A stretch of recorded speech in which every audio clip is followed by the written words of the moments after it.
so we're going to cover some stuff that's pertinent to chest x-ray because that's what you're going to be doing in lab.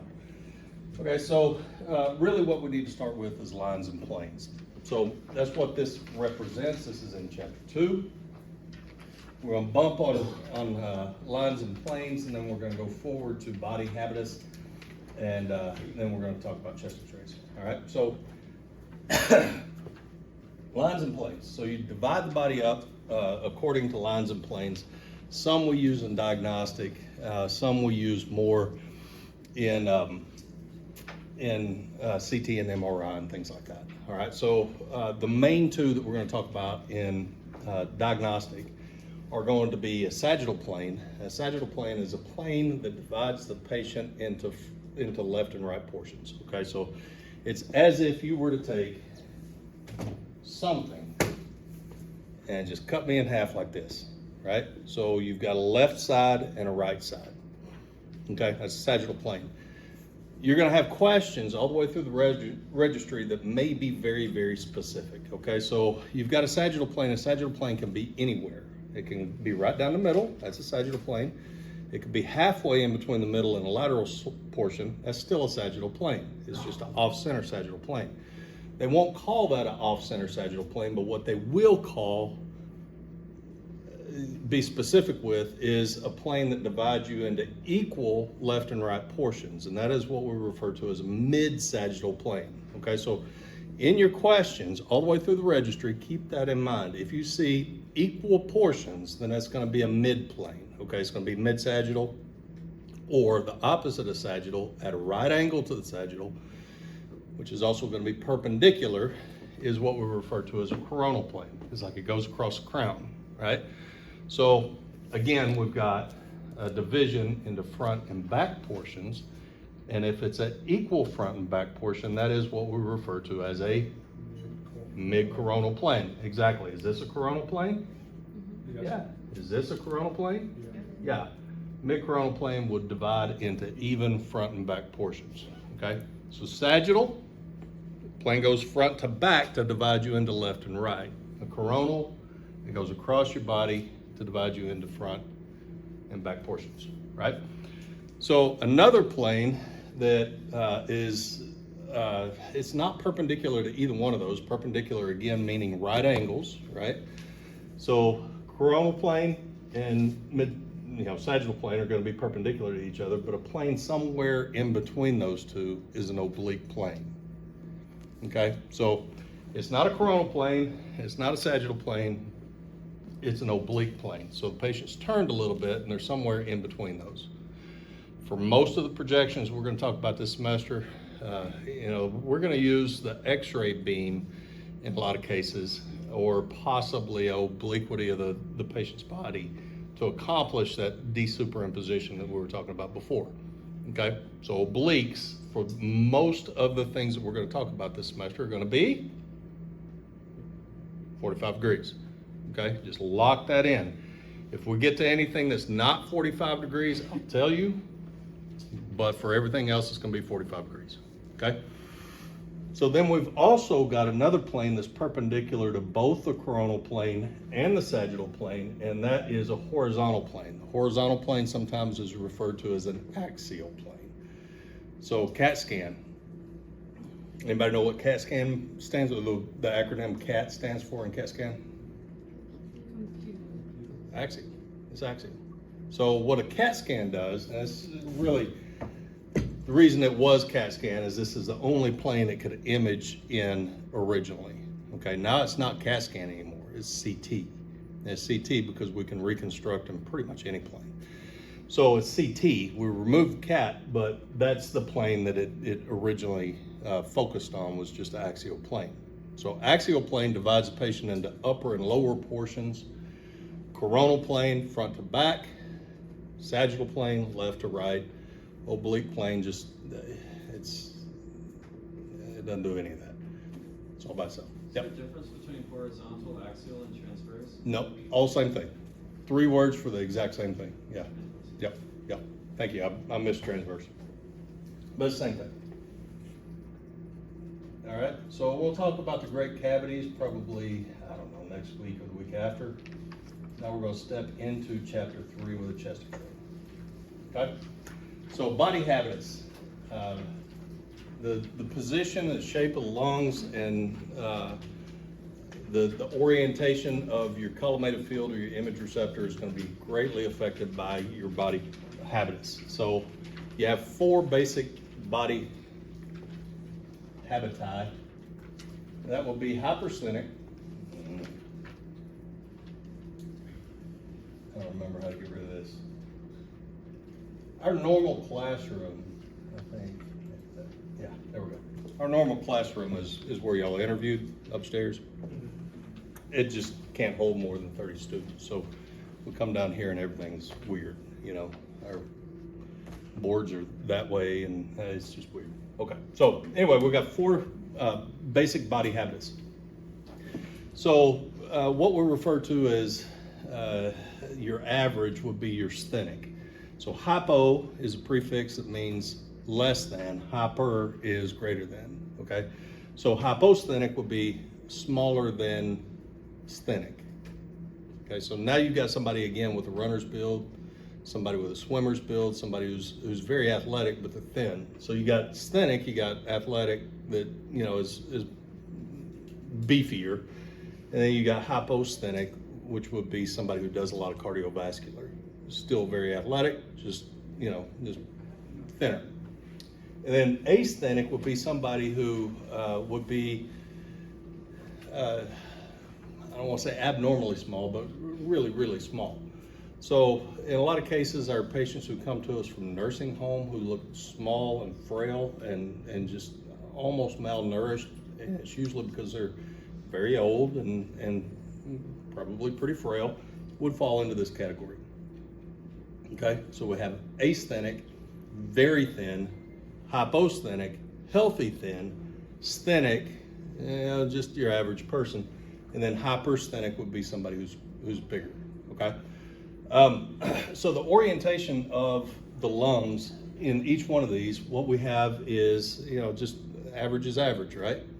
With a hyposthenic patient, again, their lungs just go on forever. I mean, they take in a big deep breath and their lungs go to their knees and to their fingertips.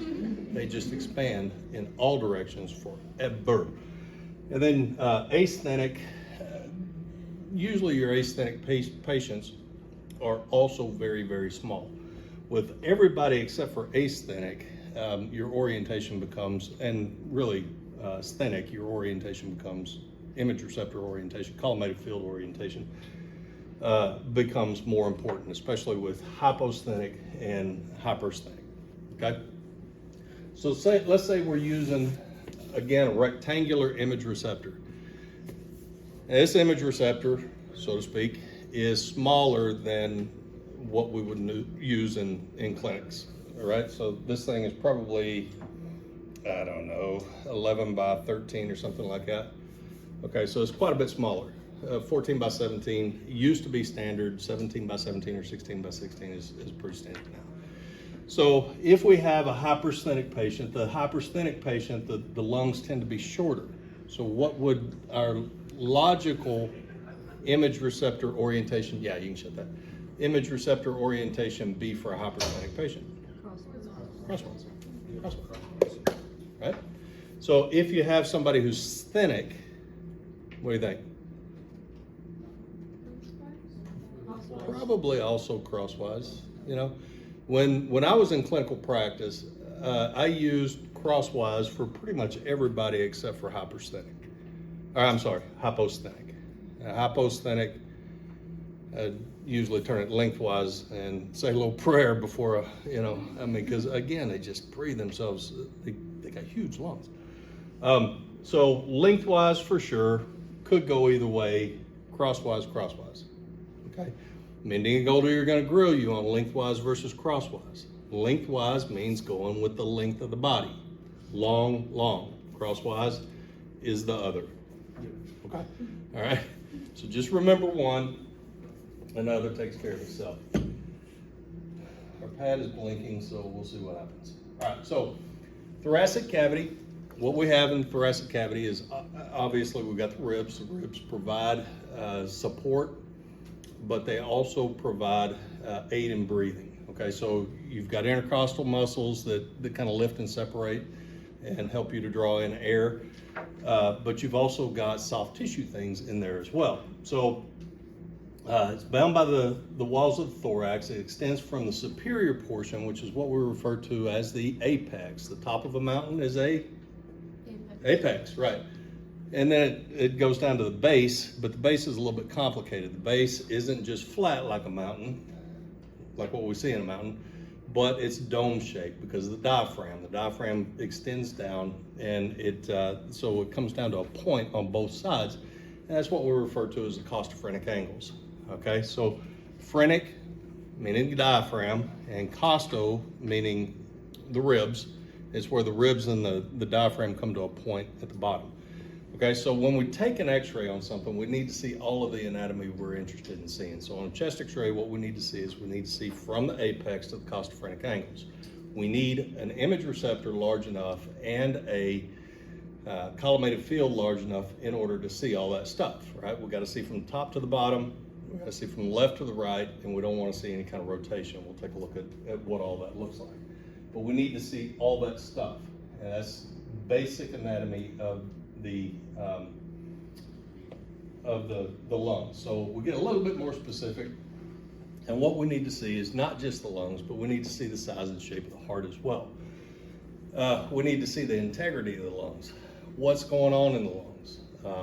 Is there anything that doesn't look like lung in the lungs, right? Like a pneumonia, or we'll discuss what these mean, but like a pleural effusion, a pneumothorax, something like that. So we need to see the lungs, are they inflated the way they should be inflated? So we've got different things in there. We got pericardium, but we've also got the pleural cavity. So the pleura is a double wall membrane that surrounds the lungs. Okay, so it's double wall, meaning that you've got one that's in contact with the lung and one that's in contact with a wall. Okay, and you got some stuff inside of there. It's what they call surfactant, and it's kind of a lubricant so that the lungs, whenever you breathe, it doesn't go right? So it just lubricates so that you can breathe comfortably. Anybody ever had pleurisy? No? Oh, back when we used to use films, some of the chemistry that processed the films would give that to you, and it was painful to breathe. All right, so that's what the surfactant does, is it kind of keeps it lubricated. So the pleural cavities are very small, and you don't see them, right? Because very small space in there. But what they do is that you've got a negative pressure inside that pleural cavity. So one is what we refer to as the visceral pleura. The visceral pleura is in contact with the lung. And with that negative pressure inside of the pleural cavity, it sucks the lung along with the visceral pleura up to the parietal pleura, which is the outer portion, and it keeps your lung inflated. Okay, so I named a couple of pathologies just a minute ago. One was pleural effusion. Okay, what a pleural effusion is a collection of fluid outside of the lung, but inside of the pleura. Okay, that's a problem. It's just a liquid. So you've got this liquid that's filling in the space where there should not be excessive liquid. All right, so one distinguishing characteristic of liquid is you can't compress it. You can pressurize it, but it doesn't compress, okay? So you've got this negative pressure inside of the pleural space, and suddenly you've got some extra fluid in there. What's gonna happen to the difference between your parietal pleura and your visceral pleura? It's gonna shrink, and it's gonna compress the lung, okay? So from your anatomy class, what do we call compression of the lung? You remember? Collapse. Well, yeah, that's collapsed lung, but there is a medical term for it. That's atelectasis. Okay? So collapse of the lung is what we refer to as atelectasis. So one thing that causes atelectasis is a pleural effusion. Another thing that would cause it is, let's say, you've got these bones around it. Let's say you're in a car wreck and your ribs, you're in a T-bone accident, and you get broken ribs. Let's say they are a little bit jagged. What might happen with one of those jagged ribs and your parietal pleura? Yeah, it'll pop it. Now you got air coming in where there shouldn't be air. And what's going to happen to your lung? It's going to collapse. Right, it's going to collapse because you got air where air shouldn't be. Now you've got air in the thoracic cavity that's not in the lungs, and it collapses the lung, causing atelectasis. Right. So just some pathologies that we'll run into in thoracic imaging. The mediastinum is right in the middle. It contains all the stuff that is not lungs. So you got heart, you got the trachea that comes down and bifurcates and goes into the left and right lungs. You got the esophagus. You got the great vessels. So you got the aorta. Ascends, then it descends. You've got the inferior and superior vena cava. You got a lot of stuff in there. All right. So, but your organs of respiration, you got the pharynx way up high. You got the trachea further down low. Then you got the bronchi, and you've got multiple levels of bronchi. You got main, stem, and then it tertiates. It divides out. Then you got the two lungs. Carina is the last cartilage. So there's 16 to 20 cartilages that hold the trachea open, and the carina is the last one, right before the trachea bifurcates into the left and right mainstem bronchus. So back to our lungs, the anatomy of our lungs. All right, so how many lobes does your left lung have? Two. What else is on the left-hand side of the patient? The heart, primarily, right? So on the right-hand side, you've got 3 lobes. You don't have the heart to contend with. You've got the liver on the bottom side, but you probably have more lung capacity on the right-hand side than what you do on the left-hand side. Okay? So would it not stand to reason that if you have more lung volume on the right-hand side, maybe your right mainstem bronchus might be a little bit fatter than the left mainstem? Okay. Yes is the answer there. So you've got that. And you've also got the bronchus on the left-hand side has to go over the heart. So it comes off in a little bit of a odd angle, right? It's more horizontal. It's not completely horizontal, but it's a little more horizontal than the right main stem. So the right main stem goes up and down, left main stem goes that way, okay? Now the point to this is that sometimes we get an order for a chest x-ray to go up to the patient's room, take a chest x-ray to see where the breathing tube is, or maybe where they put a feeding tube in the patient and they can't tell exactly where the feeding tube is, okay? Very common. We'll do either one of those two. Say, drop a endotracheal tube, or possibly what we refer to as a nasogastric tube. Nasogastric tube goes from the nose all the way down into the stomach, and we need to find out where it is. So what we're hoping is that we can see that it's below the diaphragm, meaning that it's in the stomach. It went to the patient's left-hand side, it's below the diaphragm, it's in the stomach. But if it's not, then where might it have gone? To the lungs. Into the lungs, left or right mainstem bronchus. Now, considering what we just talked about, which one is fatter? The right. The right. Which one is more vertical and then therefore would receive less resistance for that thing to drop down into? The right, exactly. Most of the time that if the patient has what we refer to as an aspiration pneumonia, what does aspiration mean? They inhaled it. Inhaled it, right. You ever took a drink of water and you coughed uncontrollably for a while? Yeah, it's an aspiration. So you got a patient who's post-stroke patient, and they're gonna choke on stuff, and it'll go down into the lungs, cause an aspiration pneumonia. Aspiration pneumonia is most of the time because of the orientation of the bronchus are going to be in the left or right lung? Right. In the right lung. If they put an NG tube in the patient, most likely if it's not below the diaphragm, which lung is it probably gonna be in? The right. It's gonna go straight down the right stem bronchus, it's gonna be in the lung. Okay, so why do I say all this? Well, what is the carina? The last cartilage And it's got a specific look to it. Most of your cartilages go straight across. The carina kind of dips, okay? Right below that dip, you can see where the two bronchi come off. All right, now let's say we put a breathing tube into the patient and they extended the breathing tube too far. Where did that breathing tube go? Most likely. Right mainstem bronchus, right?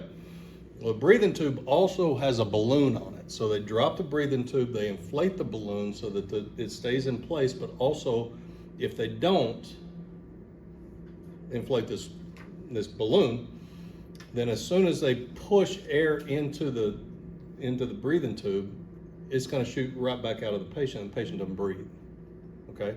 You have to have that balloon to make sure that you seal it off so that the air goes into the lungs and doesn't just make a U-turn, okay? So they drop this breathing tube, it goes into the right mainstem bronchus, they inflate that balloon, and what's gonna happen to the left lung? No air.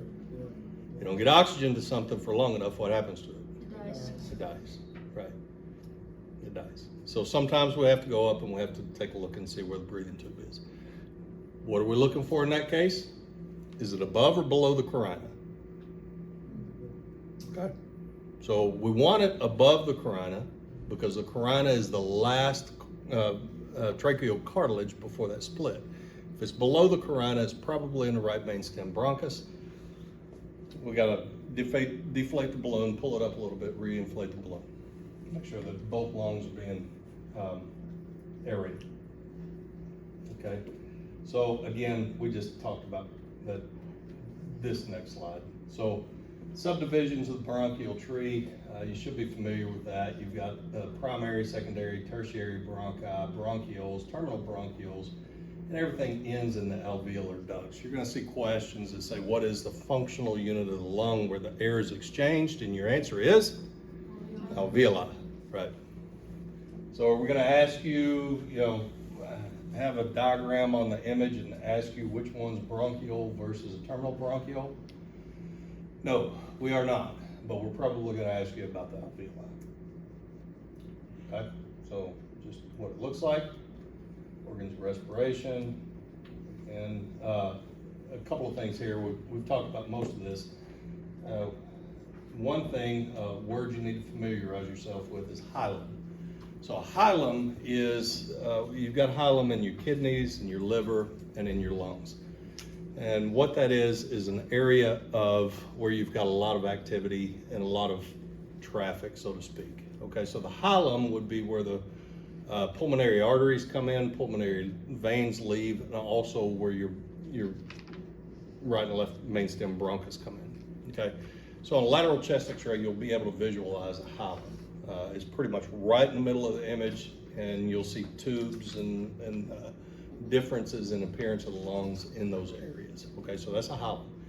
Just file that away. We're going to see it again in the liver. We're going to see it again in the kidneys as well. So the right lung is a little bit shorter than, I touched on this, it is a little bit shorter than the left lung because of the liver. Liver is the biggest solid organ in the body. A lot of your textbooks say the largest organ in the body, but the first time you see a total pneumothorax, you realize the lung ain't a whole lot to a lung. For a total pneumothorax, like a 90% pneumothorax, a lung will collapse down to an area like this, just tiny in comparison. So area-wise, yeah, the lungs are a whole lot bigger, and certainly the skin is the largest organ. But as far as internal organs, solid organs, the liver is the largest one. And because it's so big and it's primarily on the right-hand side, the right lung is a little bit shorter than the left lung, and you'll see that on your X-rays. We talked about pleura. Inner is your visceral, and your outer is your parietal. We talked about the lobes, so it just looks like that. Just a graphic of why it is we do two views, and I don't know that you can see that all that well. Oops. But, one image, it looks like this lioness has chewed the head off of her cub, but in the other one, it's just carrying it, right? So that is why we shoot two views. We're not really gonna test you on the neck, so we're gonna pass through all of that. Pharynx, I'll just leave that for you to review, but we do need to talk about at least PA and lateral chest X-ray. I'm gonna skip over soft tissue neck. We'll talk about it eventually. We're gonna talk about PA and lateral chest X-ray. Okay? So if you, I've closed my book, so I don't know what page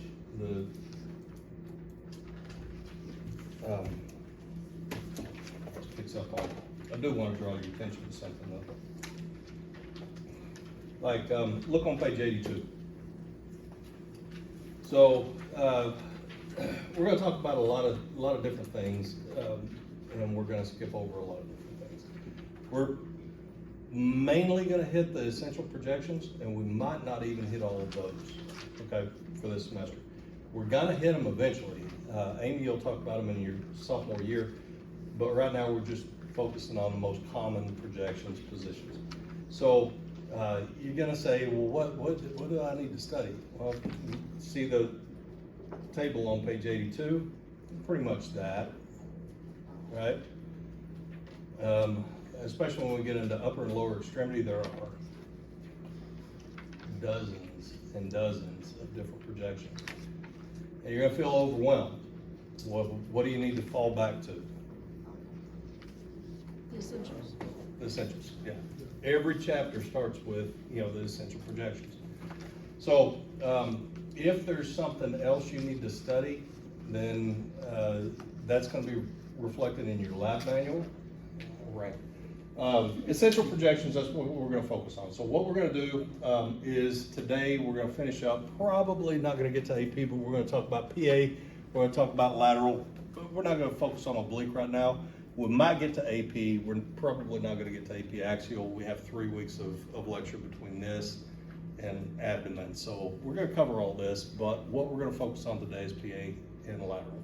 That's what they're gonna talk about mostly in lab this week. So we want to do PA for chest X-ray because the heart is more anterior. We want to put the anatomy, as much of it as we can, as close to the image receptor to overcome magnification, right? We don't want the magnification, so we put it as close as possible. 2 things that we get with magnification is misrepresentation of size, right? So it gets bigger, that's what we refer to as size distortion, but it also gets fuzzier. You look at the shadow of my hand, this is kind of gross, but the closer I put it, the more the hair on my hand and my arm is obvious. But the further out I come, it just turns into fuzz, right? So we lose sharpness of recorded detail. We lose, how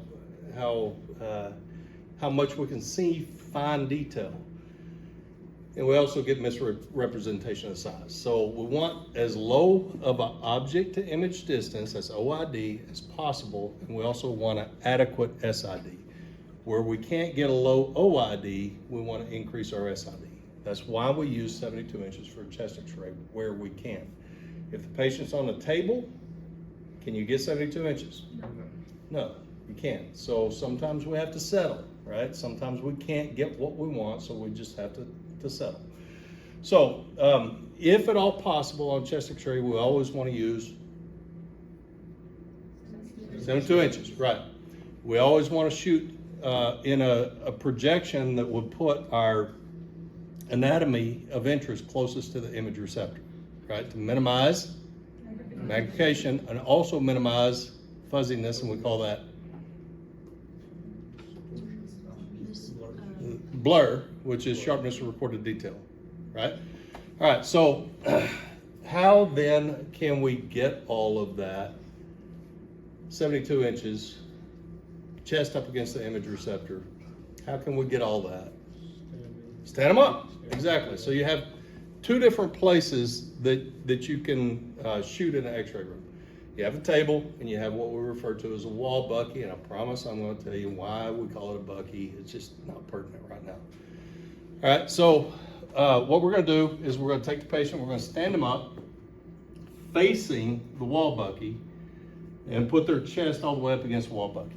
Okay, so before you do that, what you need to do is you need to dress your patient, so to speak. And make sure the patient doesn't have any necklaces on. You know, if they have a heart monitor on, you can't do a whole lot about that. You're just going to take it out of the harness and just hang it straight in front of the patient. It pulls the wires as tight as they can get. But that's about all you can do. But if they have on necklaces, you're going to need to take that off. If they're wearing a bra, even if it's a sports bra, it needs to come off. That elastic is so thick, it'll cast what we refer to as an artifact on the image receptor. Now, if you're going to tell the patient to take off their bra, have a gown handy. Some of these patients, they don't care. You know, you tell them you need to remove their bra and they're coming out of clothes. And the next thing you know, it is, it happens. So have the patient have a gown ready. If they're just in a t-shirt and the t-shirt doesn't have any kind of puffy paint or anything, they can probably keep the t-shirt on, but the bra has to come off, okay? If they're in snaps, any kind of metal, just hand them a gown, say, I want you to go into the restroom and take everything off from the waist up and, put this on. Now, sometimes you run into issues with patients who don't want to take their jewelry off, and that's fine. If they don't want to take the jewelry off, it still needs to get out of the way. So if they can take the jewelry and just put it in their mouth, most of the time that's going to get it far enough out of the way. Yeah, piercings, you're going to have a problem with piercings. They're probably not going to take those off because it may be difficult to get back in. There's some projections we're going to shoot through the mouth, and somebody's not going to take a tongue ring out just because it'll heal up like that.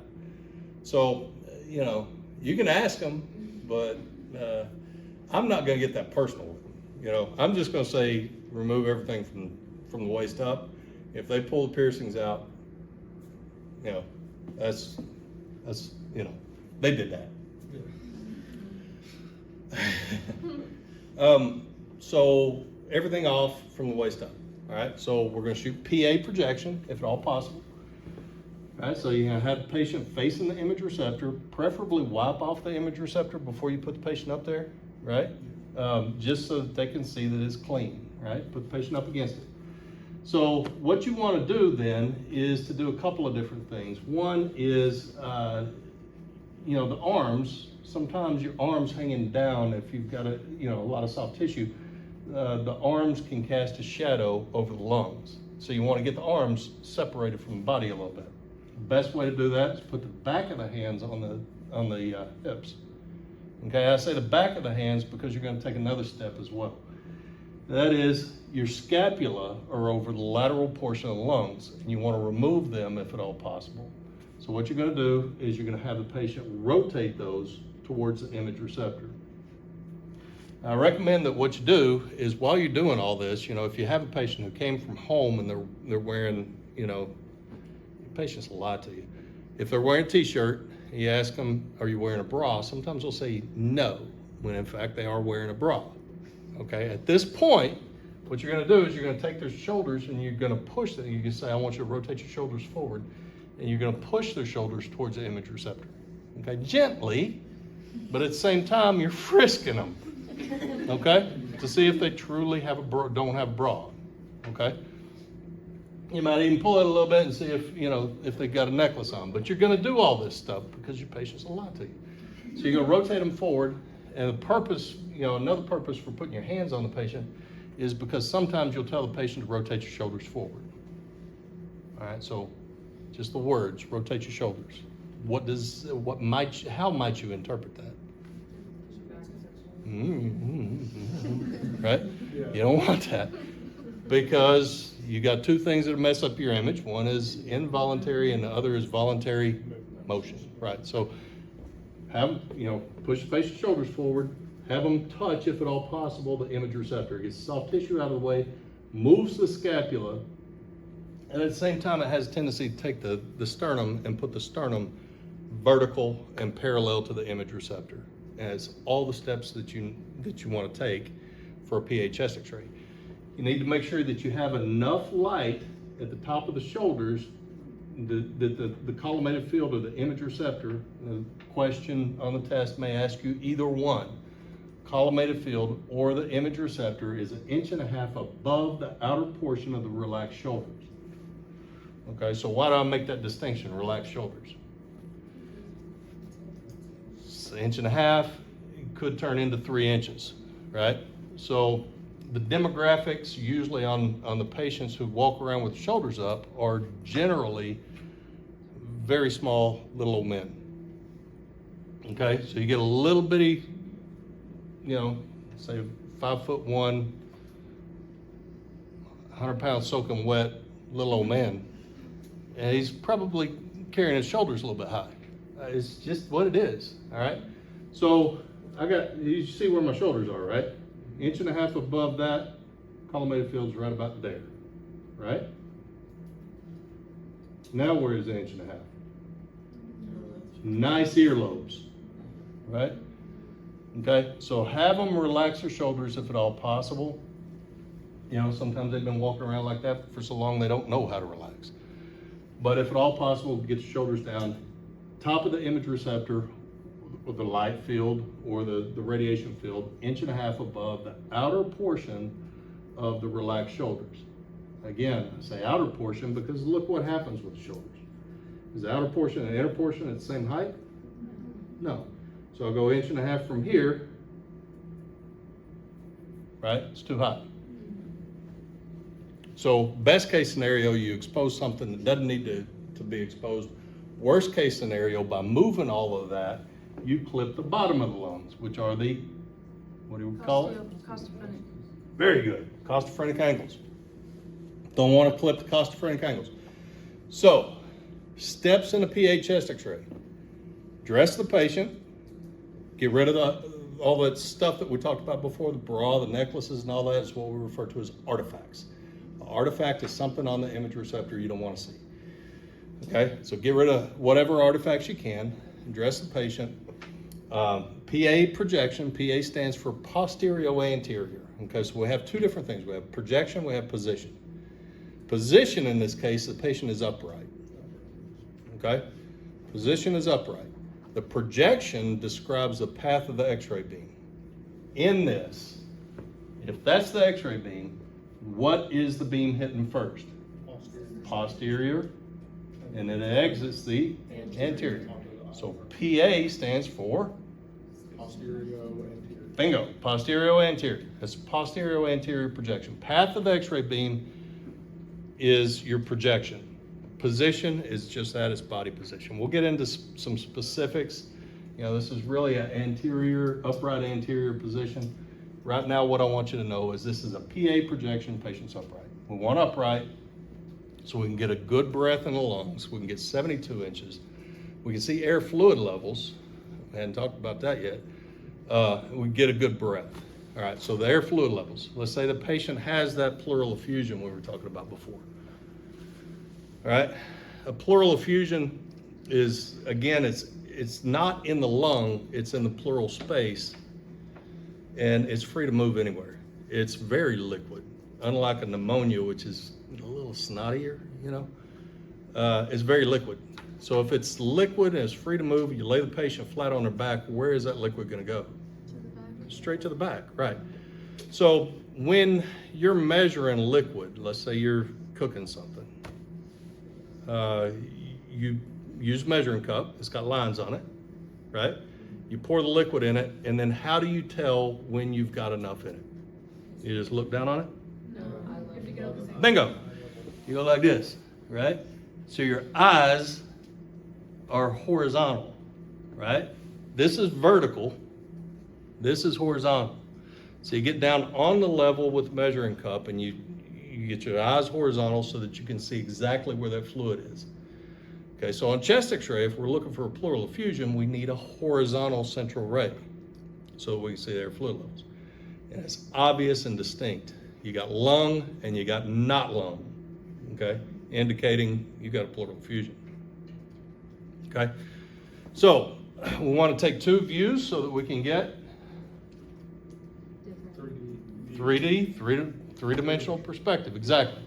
So we're going to shoot a PA projection. PA stands for posterior anterior, very good. And then this is lateral. We're going to refer to this as left lateral because our left side is up against the image receptor. Okay, so lateral is also a projection. We're not going to, it's both a projection and a position. All right, so we're not going to specify what lateral this is, except for to say which side is closest to the image receptor. We're not going to say a right to left lateral position. It's just lateral projection. Okay. Now, why might we want to use a left lateral for a chest X-ray? Very good. Very good. Left lateral because it puts the heart, the biggest portion of the heart, closest to the image receptor. Why is that important? Magnification, blurriness. We lose blurriness, right? Still at 72 inches. So we put the patient's left side up against there. So you're going to take the patient from PA. Okay. So before you make your exposure, so you got the patient position, top of the image receptor, light field, radiation field, 1.5 inches above the outer portion of the lungs, shoulders rotated forward, gets scapula out of the way, puts the sternum vertical.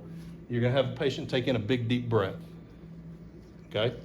You're still with the patient at this point, and you're just holding them, and you're making sure whenever they take in that big, deep breath, they don't tilt themselves out of the radiation field. All right? You're not making radiation at this point. It's just light.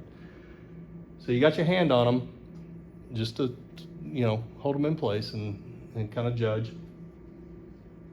Taking a big, deep breath, and if everything looks good, you say, I want you to blow it all the way out. Now you're going to take your hand off of the patient. You're going to say, I want you to stay right there, be real still.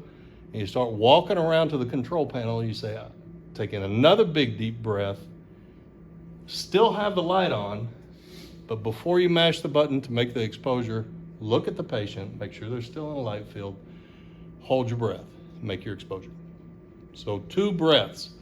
Why 2 breaths? You get a better inspiration on the second breath. If you're going to swim underwater for a long way, do you just and go? You pretty much hyperventilate, right? Yeah. And then you go underwater. And it's kind of the same principle. Okay? So you got the PA, 110 kVp, mass, we'll talk about that later on, 110 kVp. You're gonna, the machine is gonna set your mass for you at this point. And we'll explain all that. So now you're gonna do your lateral. So you turn the patient 90 degrees, and this is gonna be the harder of the two to get right.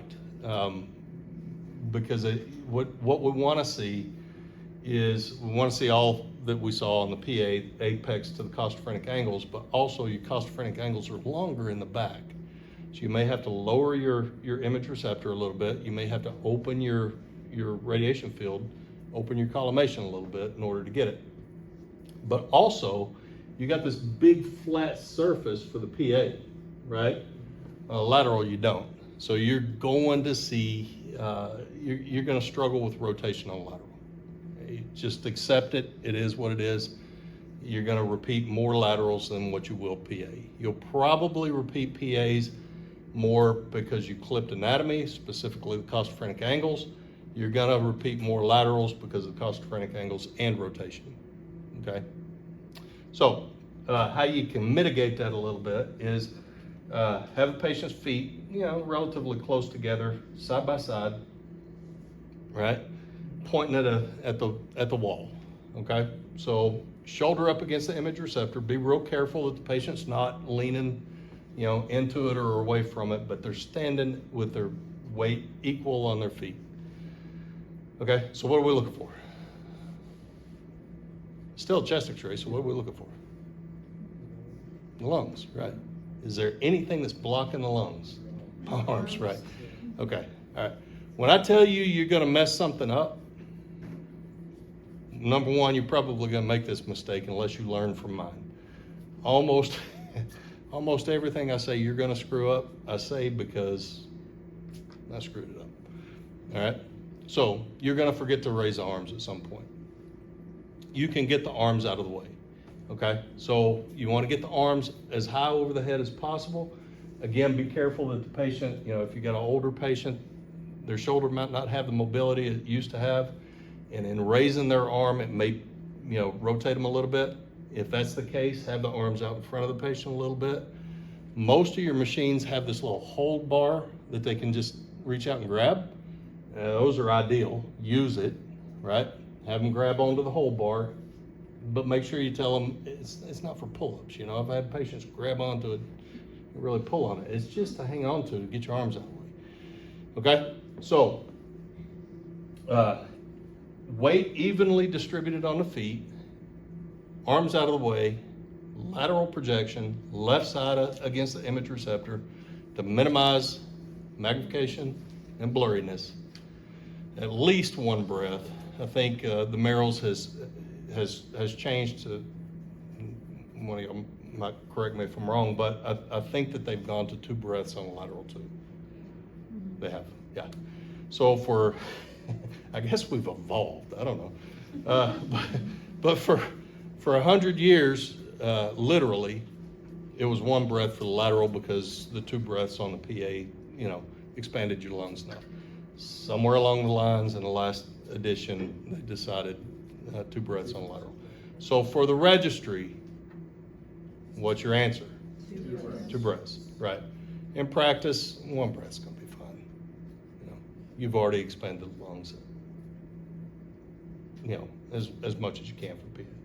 So arms up, shoulder up against the image receptor. Make sure you use your marker. 1 breath, 2 breaths, doesn't really matter. And just accept that you're probably gonna have some degree of rotation. Okay? What's our time? Who's got a watch? 9:52. 52? Oh, perfect, perfect. Any questions?